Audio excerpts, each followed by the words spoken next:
Before we get into the video, could everyone please subscribe to my Endless Diary Tales channel? Thank you so much. Both Ryan and I were pilots. We had been married for 7 years. I once thought our life would be peaceful and smooth, that we would grow old together in harmony. But I never imagined that in order to please Jack Sterling, a high-ranking executive at the airline, Ryan would disregard me time and time again.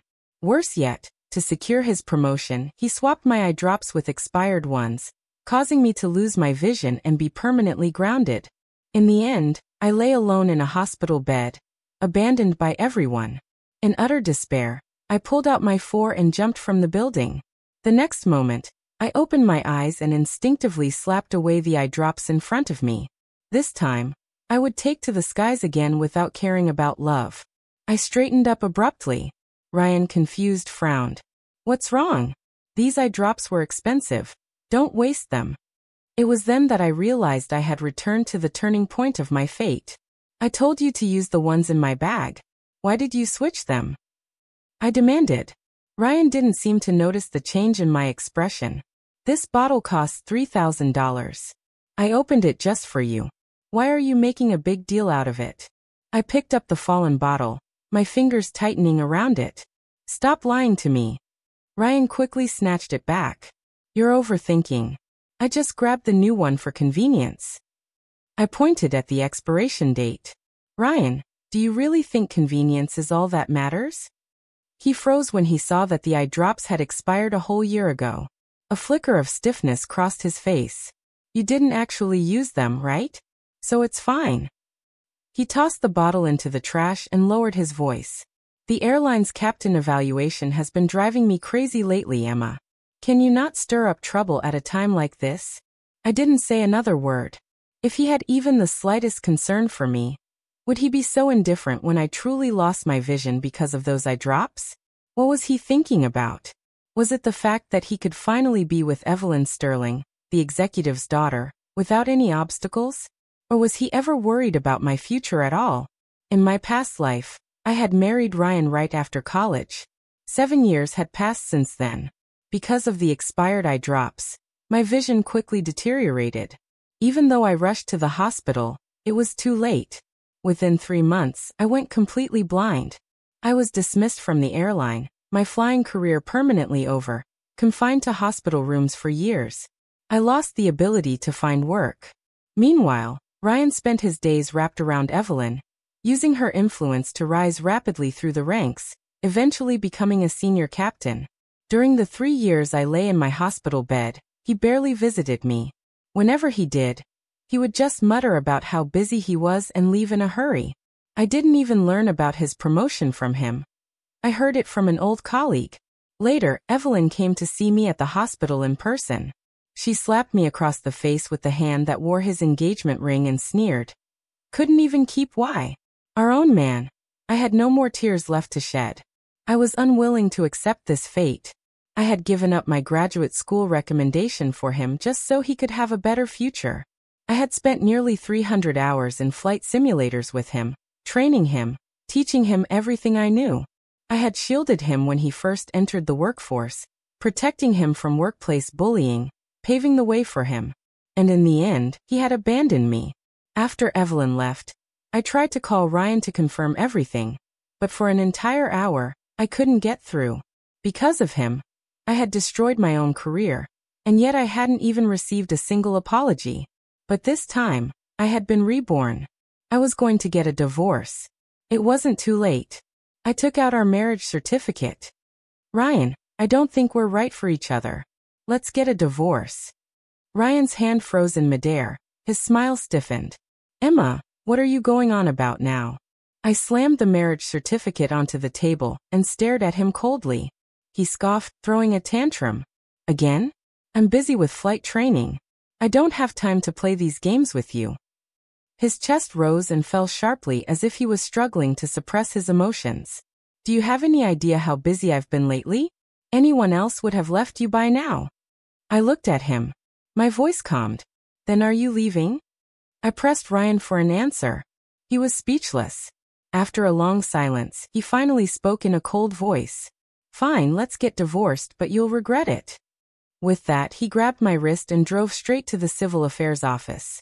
Fueled by anger, he signed the papers with such force that the pen nearly tore through the document. When it was over, I held the divorce confirmation slip in my hands, thinking that as soon as the 30-day cooling-off period ended, my marriage to Ryan, along with the past years, would finally be over. The day after we filed for divorce was my birthday. According to airline regulations, I was on standby at home. Ryan didn't come back that night. Instead, he posted on social media. Through the sleeve of his shirt, I recognized that he was with Evelyn Sterling. He hadn't even bothered to block me or our mutual colleagues. Soon, those who didn't know the truth started leaving comments congratulating us on our everlasting happiness. By the time I refreshed the post, it had already been deleted. My colleagues, sensing gossip, messaged me privately asking what had happened. Since Ryan and I were nothing more than strangers now, there was no need to cover for him, nor did I feel the need to smear his reputation. I simply replied to each message that I wasn't with him. Near midnight, the sound of the door unlocking echoed through the apartment, followed by a loud thud. My sleep had been light these past few days, so I was startled awake. When I rushed out of my room, I saw the front door wide open. Evelyn was helping a completely drunk Ryan onto the couch. So he had given her the passcode to our home. Evelyn was undeniably beautiful, dressed in luxury, her necklace alone, worth at least $50,000. She came from a long line of aviation elites. 3 generations of her family had been high-ranking executives, and her family held shares in multiple airlines. If Ryan wanted to be with her for power and status, then I truly wished them well. She sneered at me. So you were with Ryan for 3 years? You're plain looking, your figure is average. Why would he ever be interested in you? I thought you'd at least be a worthy rival, but with a face like that, how could you ever keep a man? I didn't respond. I had heard insults like these my entire life. There was a time when Ryan would have stepped in front of me, shielding me from such remarks. He used to tell everyone that I was academically brilliant and an exceptional pilot.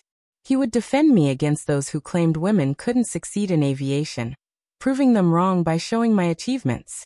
But now, all that was left was a drunk, lifeless man on the couch. After Evelyn left, I didn't bother helping Ryan back to the bedroom. I left him there on the couch. By the next morning, he had caught a cold. When I woke up, he had ordered breakfast delivery. That was when I suddenly remembered that throughout our 7-year marriage, as long as we were home, Ryan had always been the one to prepare breakfast. But after I lost my sight, the only person who reminded me to eat was the nurse. Just as I was about to sit down, the door unlocked again. Evelyn walked in, carrying a bag of expensive health supplements. I heard from our colleagues that you called in sick and rescheduled your flight today. I came to check on you, she said. Ryan, caught off guard, instinctively looked at me. Did you tell her the passcode? Even if we work for the same airline, that's not safe. Evelyn quickly cut in before I could respond. She set the bag down on the table. From where I stood, I could clearly see that it contained premium ginseng and supplements worth thousands of dollars. What does it matter? She said smoothly.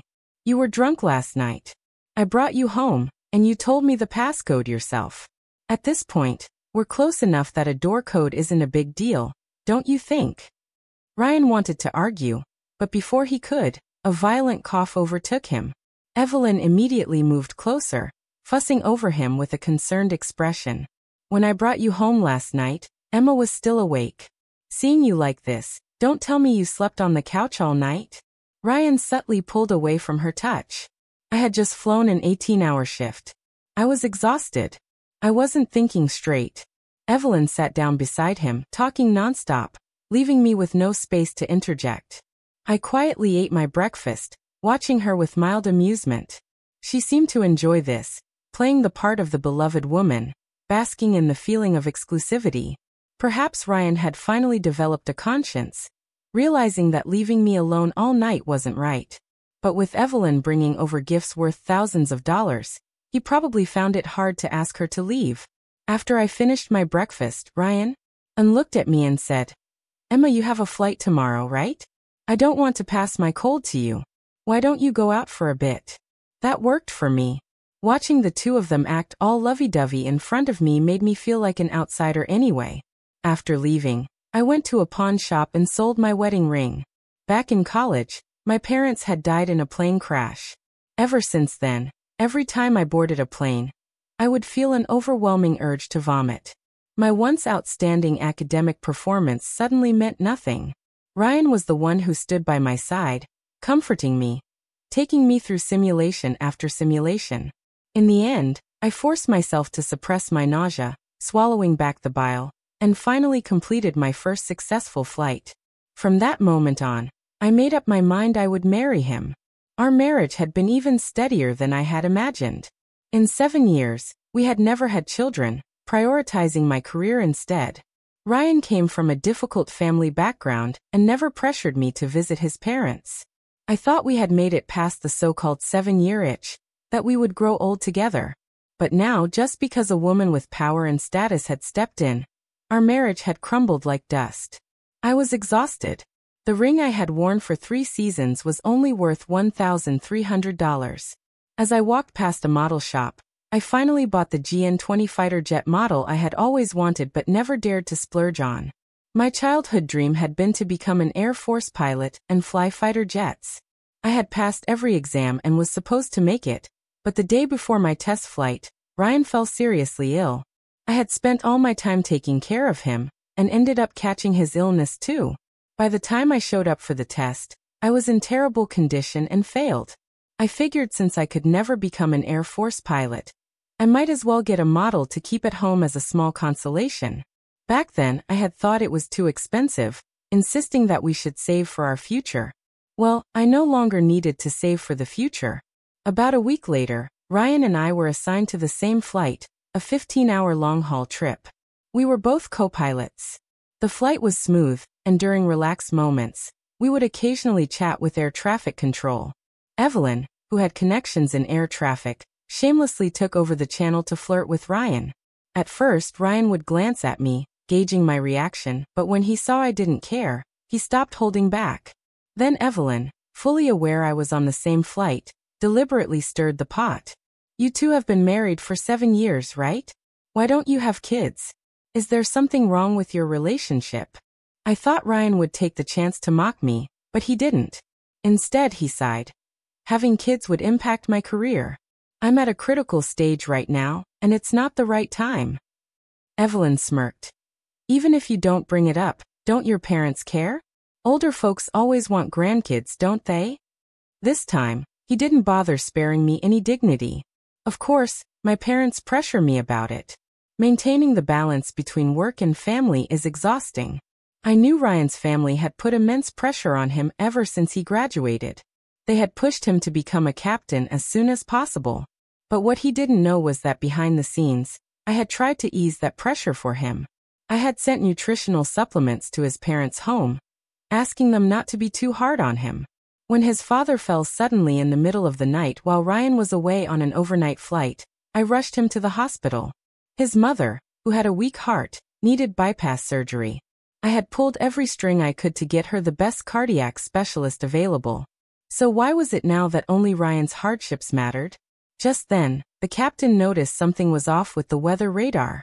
At the same time, air traffic control reported a change in weather conditions.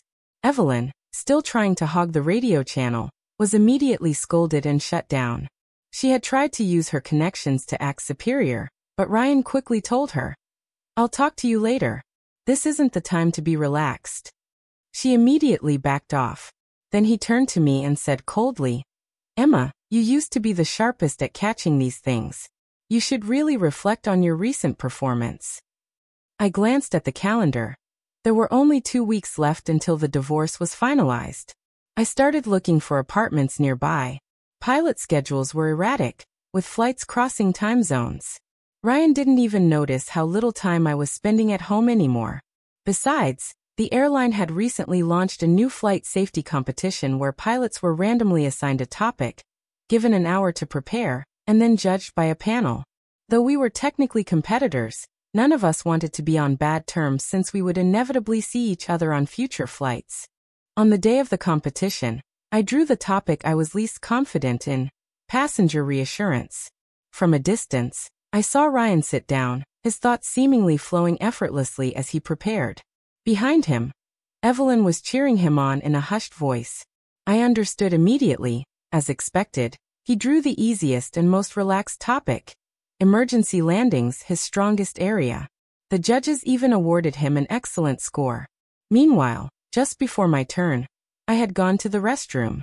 When I returned, I found my speech completely torn apart and thrown into the trash. I took a deep breath, straightened my uniform, and stepped onto the stage alone. From where I stood, I could clearly see Evelyn practically glued to Ryan, whispering sweetly in his ear. Occasionally, she even shot me a smug, mocking glance. I tried my best to go off script, recalling what I had written, but inevitably I stumbled a few times. As expected, the post-competition evaluation results were disheartening. Ryan was named the undisputed champion, while my scores were absurdly low. So bad it felt deliberate. I didn't even make it into the top 3. Tirelessly oblivious, he turned to me and asked, "Are you not feeling well? You couldn't even handle a simple competition like this," he assumed. I was on my period and went to the kitchen to make me a cup of brown sugar tea, shoving it into my hand as he sat beside me. My palm warmed from the heat, but my heart remained ice cold. "Did you even listen to my speech?" I asked. He hesitated for a moment. I was replying to some messages from colleagues, so I didn't pay much attention. I sighed and pulled out my phone, placing it in front of him. "Then watch this." The video clearly showed Evelyn sneaking backstage and destroying my speech. Ryan watched, startled, but his first reaction was to delete the video. "What are you keeping this for?" he asked, frowning. "She's the daughter of an airline executive. No matter what happens, her reputation is more important than yours. This competition was nothing. Rankings don't really matter. But if your speech got ruined and you failed to handle passenger reassurance properly, that's on you. If she finds out about this video and uses her connections to make trouble for your career, have you even considered the consequences?" He tossed my phone back to me. I silently placed the cup of brown sugar tea back on the table. "Ryan, I never get period cramps. Don't use the tricks you use to appease other women on me." With 10 days left before the divorce was finalized, I went to visit his parents. They had been expecting me and had specially prepared a large meal, but I wasn't bringing them good news. When I told them I was getting a divorce, his mother and father fell silent for a long time. It was a while before they snapped out of their daze. His mother finally spoke, trying to persuade me. "Emma, if you're feeling wrong, tell us. We'll handle Ryan for you. Where in the world do people just suddenly get divorced like this? Every married couple has conflicts. You're still young and impulsive. Don't make a decision you'll regret." I added more food to their plates, still fulfilling my role as their daughter-in-law for now. "I understand," I said calmly. "Over the years, Ryan and I have never once had a fight. We're just not right for each other anymore." I couldn't tell them about my past life, about all the tragedies that had happened. It was too absurd, and I wasn't here to complain. I was only here to inform them. His mother looked like she wanted to say something, but his father gently placed a hand over hers. "Emma, you're not a child anymore," he said. "We may not fully understand, but we respect your decision. You have your own thoughts and your own freedom. All these years, we've never forced you into anything, not to have children, not to call us mom and dad. And if you want to leave, we won't force you to stay." In the end, I still spoke up on Ryan's behalf. "Uncle, since you understand this, then please don't pressure Ryan either." His father, a retired airline captain with an impressive record, had always been Ryan's greatest source of pressure. More than once, Ryan had broken down in front of me. He said he wanted to leave this family for good, that he never truly wanted to be a pilot. His father had decided his entire life for him. His father was silent for a long time before letting out a deep sigh. "I promise you." As I was leaving, I noticed that the protective talisman that had always been on the table was missing. Ryan's mother explained, "Ryan has a flight coming up, so I gave it to him for good luck. Don't worry, once he returns, I'll make sure he gives it back." I didn't really care. For all I knew, that talisman was already nestled in another woman's arms. Before I left, his parents told me, "No matter what, if you ever want to visit, You're always welcome. After returning home, I slowly started packing up and moving into my new place. I had already picked out an apartment close to the company. This house belonged to Ryan, and I wasn't taking a penny from the dowry. That morning, Ryan left early. It wasn't until the afternoon that he finally came home and, noticing that the house seemed emptier, asked, "Are you decluttering?" I didn't respond. He accepted his own explanation, and even threw away some of his old flight training notes. As he was sorting through the wardrobe, a Polaroid photo suddenly fell out. Thinking it was a picture from our college days, maybe one we had taken at a trendy cafe near campus, he was about to reminisce with me until he turned it over and saw Evelyn hanging onto his shoulder, flashing a victory sign at the camera. His explanation came fast. "We just grabbed a meal together. A new place had opened nearby, so we figured why not? It's just a picture, it doesn't mean anything." He hesitated. How did this even end up here? I remembered the last time he had insisted on going into the bedroom. I had been sick and didn't have the energy to stop him. He quickly tossed the photo into the trash. "Forget about it. Next time let's take a picture together," I responded casually. "Aren't you really busy with work these days?" That day was the anniversary of my parents' passing. I didn't stay home long before driving to the cemetery, but when I arrived, I saw a bouquet of white daisies already placed in front of the tombstone.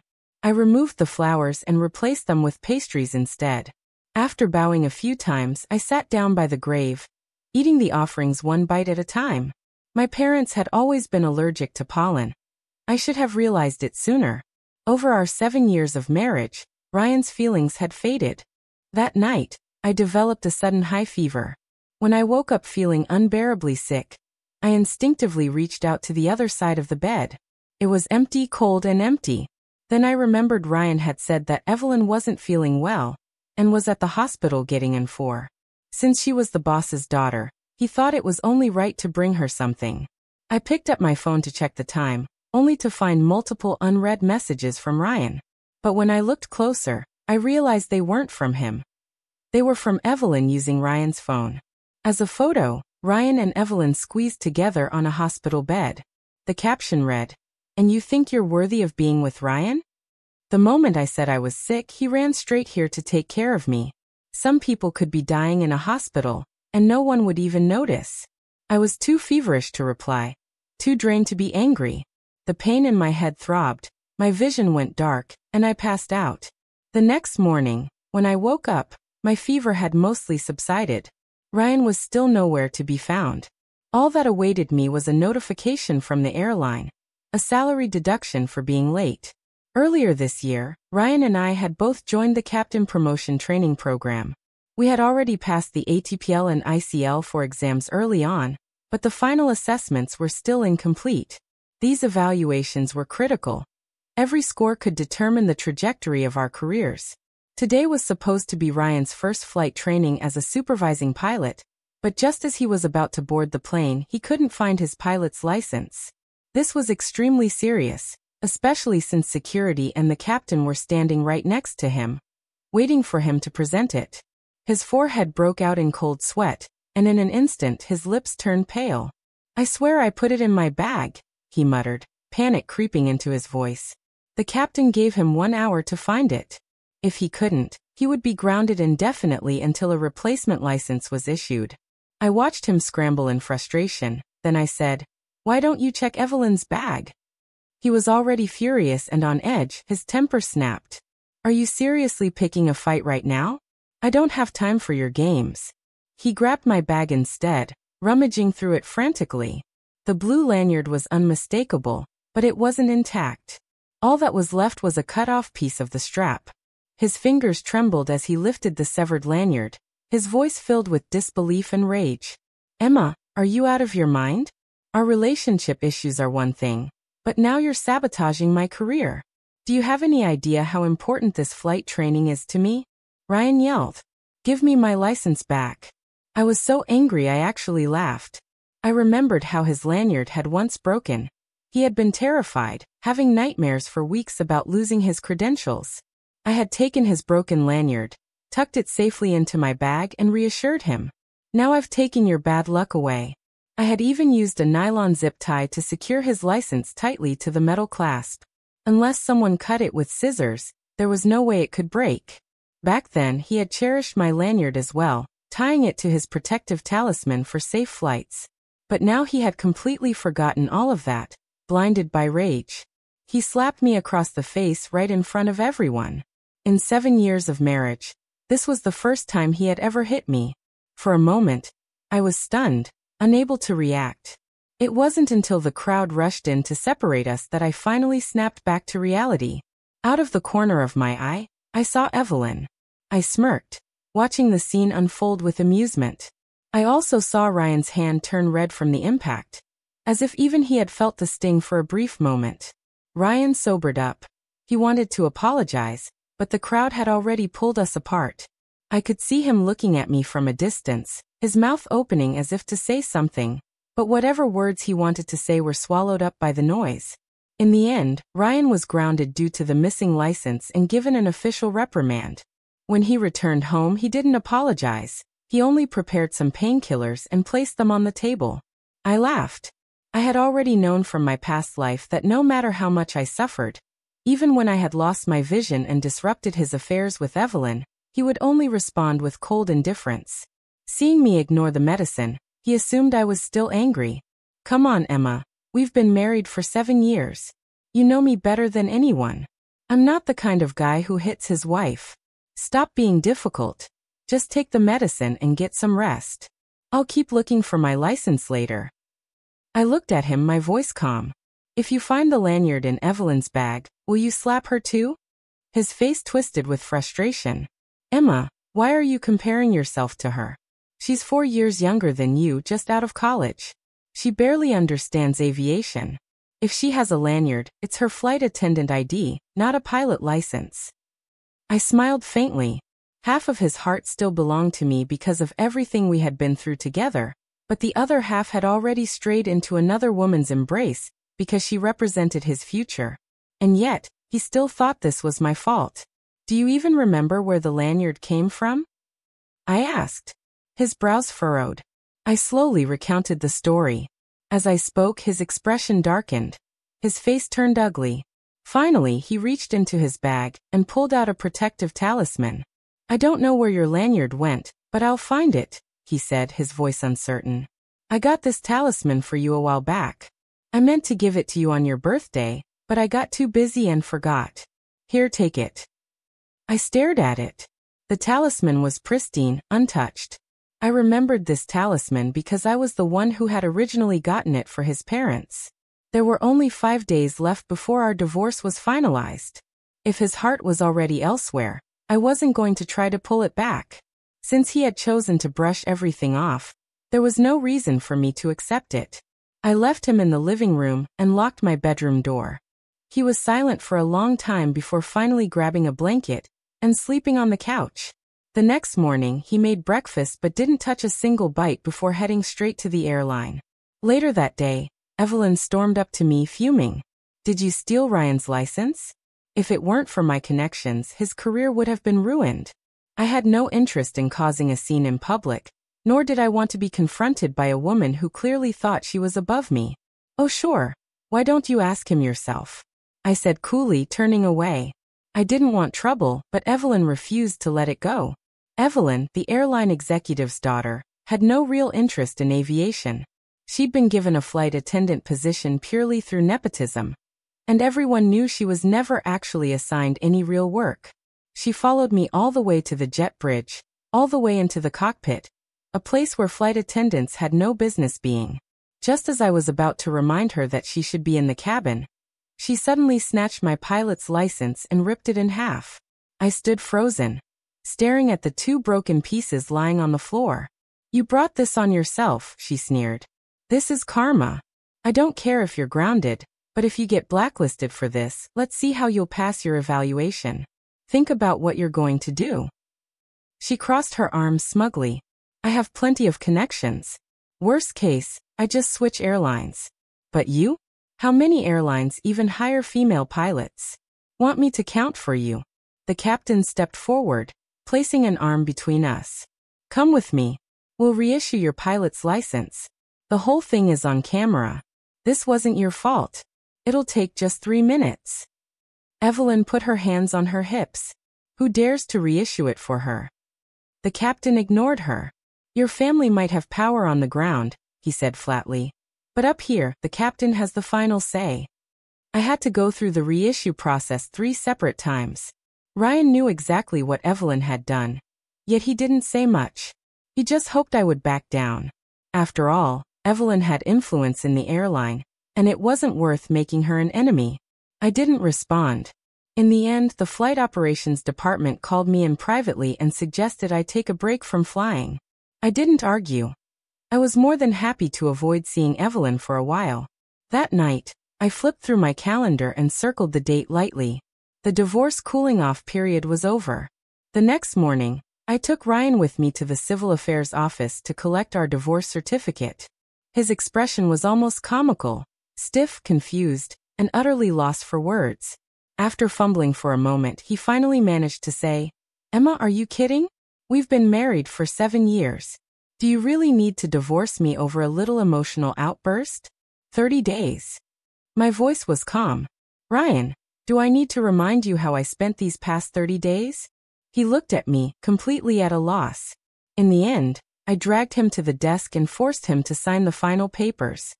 He hesitated before taking the divorce certificate, staring at it as if it were something foreign in his hands. You don't want it? I asked indifferently. Fine, leave it. This is the only thing that'll be left in this house that still has anything to do with me. At that, he reluctantly took it. As soon as we stepped outside, we saw Evelyn, dressed to the nines, waiting expectantly. I had suspected it before. Our divorce process had gone unusually smoothly, as if someone had helped. Ed pushed it along behind the scenes. Looking at her, I was certain. Look, your future has come to pick you up, I said, slipping the green divorce certificate into my bag before turning to leave. Evelyn immediately wrapped herself around Ryan's arm. Come on, let's celebrate your divorce. He tried to push her away, but she grabbed onto him tight, laughing. I didn't look back. I went home, packed up the last of my things, and rolled my suitcase out the door. Ryan never came back that night. He suddenly called me, his voice thick with alcohol. Emma, please don't be mad. It was all my fault, he slurred. The expired eye drops? Evelyn gave them to me. She said her relative worked in a pharmaceutical company and developed that batch. It was an exclusive product only available internally. I brought it home just for you. I didn't check the date. I didn't know. I remained silent. I also found out about the social media post, he continued. It was Evelyn. She posted it, not me. She just likes documenting things. She didn't mean any harm. There was a pause as if he were gathering his thoughts. And my license? I found it. Evelyn took my lanyard while I was asleep and kept it as a keepsake. Neither of us realized that my license fell into her bag. She switches bags every day. She didn't even notice. His voice turned pleading. I swear, Emma, this didn't have to happen. We didn't have to fight. It was my fault. It was all my fault. Can't you forgive me? I still didn't respond. From beginning to end, all Ryan cared about was keeping his connection with Evelyn intact. He thought that with enough explanations, he could cover up everything that had happened, that he could somehow patch up the cracks in our marriage. He had spent his whole life wavering, torn between his family's expectations and his career ambitions, always assuming I would be there, loyal, patient, and compliant. He thought he could have everything. A devoted wife, a powerful mistress, a career fast-tracked by nepotism, a reconciliation with his father. But in this world, no one gets everything they want. In my past life, I had believed his every promise. Even after I went blind, I had still hoped he would visit me in the hospital. But in the end, when I lay on that hospital bed desperately calling him one last time, his phone had been turned off. This time, I had no patience to listen to Ryan's endless pleading. He kept talking until his throat was dry, but I never gave him a single response. In the end, he sighed and said, I'm sorry. Don't forget to take the protective talisman with you. I hope your flight tomorrow goes well. Then he hung up. I had finally heard the apology I had longed for in my past life, but it was too late. One meaningless apology could never make up for everything. I would have preferred if he hadn't even mentioned that insincere talisman. On my first flight as a supervising pilot, Ryan bombarded me with messages. I blocked him immediately. The captain assigned to lead my flight was the same one who had stepped in to defend me. After checking my credentials, he smiled and said, "Relax, Emma, you've always been a solid pilot. Just fly like you normally do on this flight." Evelyn was on duty as a flight attendant. She was supposed to stay in the cabin but kept trying to enter the cockpit. In the past, when things were calm, we might have let it slide. After all, she wasn't just an ordinary flight attendant, but the captain wasn't having it. He firmly warned her, "Unless you have a legitimate report, you're not allowed in here." Even without Evelyn, this flight was far from smooth. A rare thunderstorm rolled in, causing severe turbulence. I could hear passengers screaming from the cabin. I focused on the weather radar, quickly coordinating with air traffic control. The situation was bad enough that ATC suggested turning back immediately. But I knew I could handle it. I carefully analyzed the storm's range and intensity, mapped out a reroute, and calmly announced the plan to the crew and passengers. I reassured everyone on board that old nausea crept up inside me again, but just then the captain, Philip, gently patted my shoulder. He double-checked the critical systems and confirmed the alternate flight path. "You're doing great," he said. "We'll get through this safely." The nausea vanished. Gradually, the turbulence eased and the flight stabilized. Meanwhile, Evelyn, who had never experienced anything like this before, was terrified, pale and trembling. She stormed into the cockpit, furious. "What kind of bad luck is this? I've taken so many flights and I've never encountered something like this before. How come everything goes wrong the moment you're in charge?" Philip glanced at her, then casually picked up the evaluation board and started writing. "Some people have never seen real danger before," he said dryly. "If it weren't for someone with actual skill in the cockpit, your parents would be hearing your voice through the black box right now." Evelyn stiffened, her face burning with humiliation. She shot me a glare before storming out. It wasn't until later that I found out Philip was Evelyn's older brother. That evaluation board he filled out turned out to be incredibly useful for me when it came time for my captain's final assessment. Everything went unexpectedly smoothly. No one tried to make things difficult for me. I passed my exam without trouble. Shortly after, I received my official captain certification. I had become one of the few female captains in commercial aviation. Holding that thin piece of paper in my hands, I suddenly remembered the tragedy of my past life. The blindness, the helplessness, the pain. Before I realized it, tears began to fall. Meanwhile, Ryan was struggling. His emotional instability and past mistakes affected his performance, and his flight assessments had gone terribly. Even with Evelyn's backing, he failed to secure his promotion. His parents called me, excited about my achievement, inviting me out to dinner. I knew what this dinner was about. I politely declined. They didn't push, only saying that they hoped I could look after Ryan. I didn't answer. After my promotion ceremony, I was leaving the venue when Ryan appeared, blocking my path.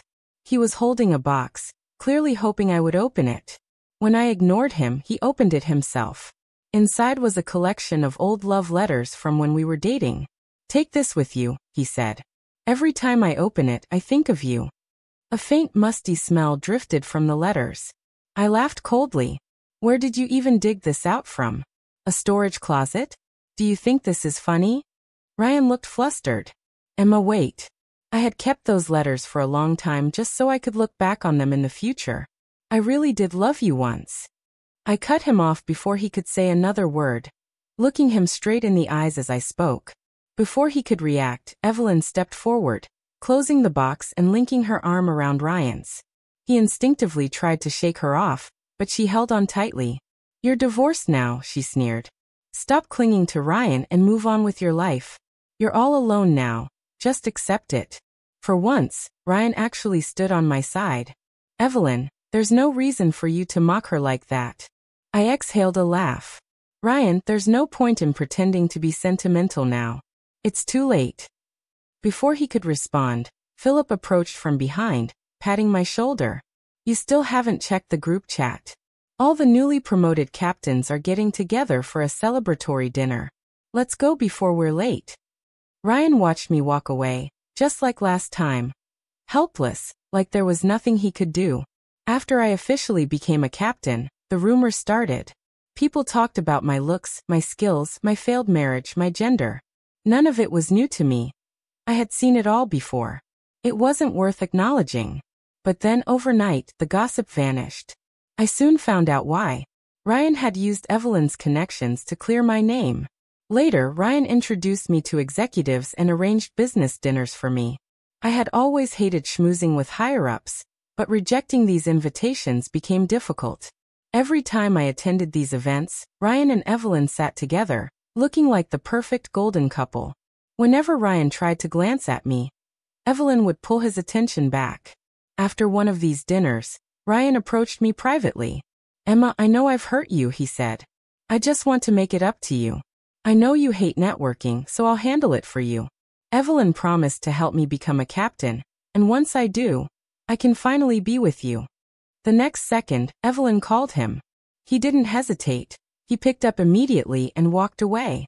Sometime later, I was penalized for misjudging a flight condition and ignoring an air traffic directive, allegedly disrupting airspace operations. Ryan finally saw an opportunity to be useful to me. He came straight to me and said, "If you agree to be my mistress, I'll handle everything for you." I barely reacted. Seeing my indifference, he lowered his offer. "Fine, just don't block my number. As long as you stay in contact with me, I'll make sure." 2 days later, the airline investigated the black box recording. It turned out I hadn't made any errors. The air traffic control had suggested a course change out of caution. But if I had followed it, the situation would have led to a severe accident. Once the truth came out, my penalty was revoked, and instead, I was awarded an official commendation. At the end of the award ceremony, I saw Ryan watching from afar, his face twisted in frustration. I found it hilarious. Would he ever realize that I didn't need him? His so-called help was worthless. His attempts to be useful were nothing but pathetic. Seeing that I wasn't responding to him at all, Ryan grew desperate. His last text to me read, "Even a rock would have warmed up by now." That was the last time he ever contacted me. The next I heard of Ryan was his wedding announcement. He and Evelyn were getting married. Unlike me, Evelyn didn't care about appearances. She openly shared all their personal matters with anyone who would listen. She frequently complained about Ryan, saying she didn't understand him at all. She admitted she only liked his looks and the way he pretended to be gentle. She never actually cared about anything else. I knew Ryan wasn't as strong as he appeared to be. He had weaknesses, and those weaknesses would ruin his marriage. Eventually, news spread that Ryan had hit Evelyn during a heated argument. The daughter of an airline executive slapped him in public. It was a scandal. They divorced on the spot, and the airline suspended Ryan, citing misconduct and inappropriate behavior. Technically, it was only a temporary suspension, but in reality, his career was over. No airline would ever hire him again. And Evelyn? She had never truly cared about aviation to begin with. After being suspended due to his misconduct, Ryan never attempted to return to work.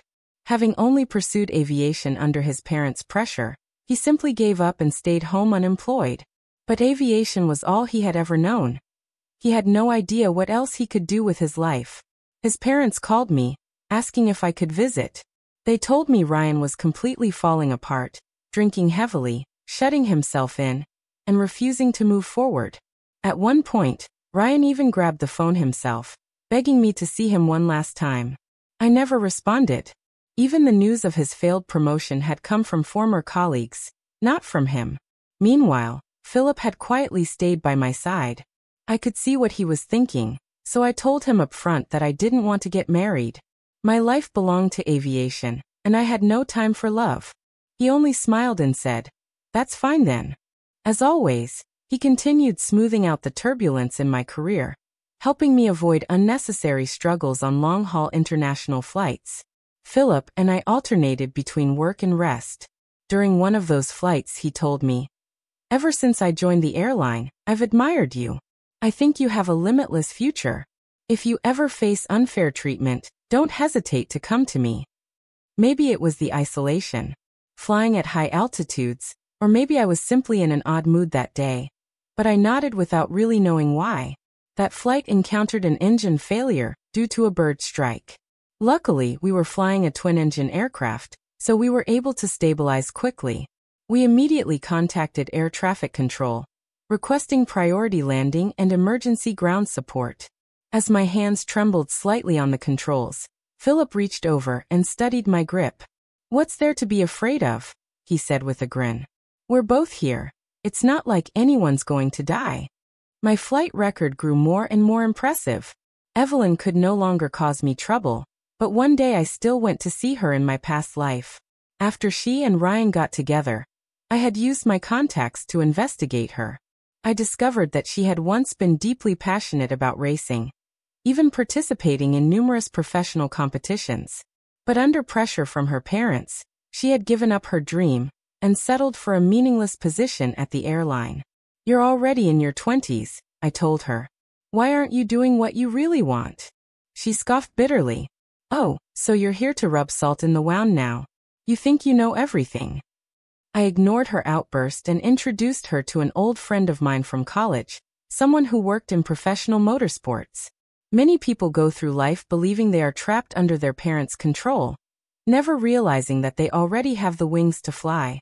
Ryan was like that. Evelyn was too. She hesitated for a long time before finally admitting, "You know, I've always been jealous of you.